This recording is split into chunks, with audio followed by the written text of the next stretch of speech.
Good morning mga sis for today's video. So, ayan.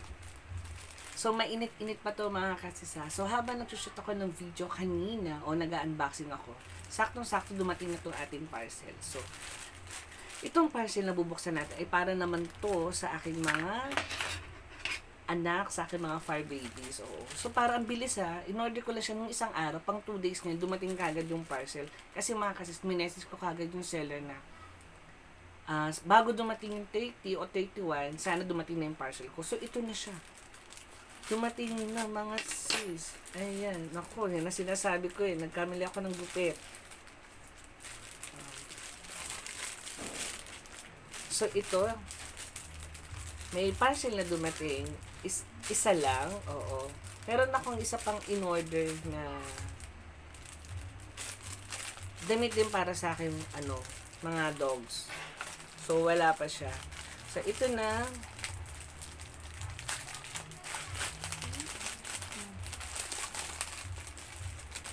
Parang ang laki. Parang ang laki.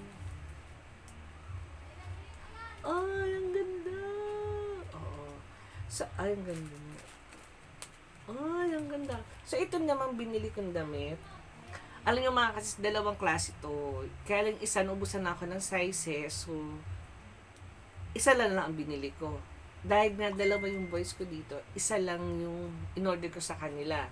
And then, masis, medium size to. Oo, medium size. Oo, and then, first time ko magkaroon ng mga ganito yung mga dogs ko na nakakonect na sa kanilang damit. Oo, usually nagli-leech kami, meron ako nilalagay sa kanila. Pero ngayon, ito na. Kaya naganap ako ng damit na medyo matibay. And then, itong damit na to, ito yung susutin nila para sa New Year. Oo.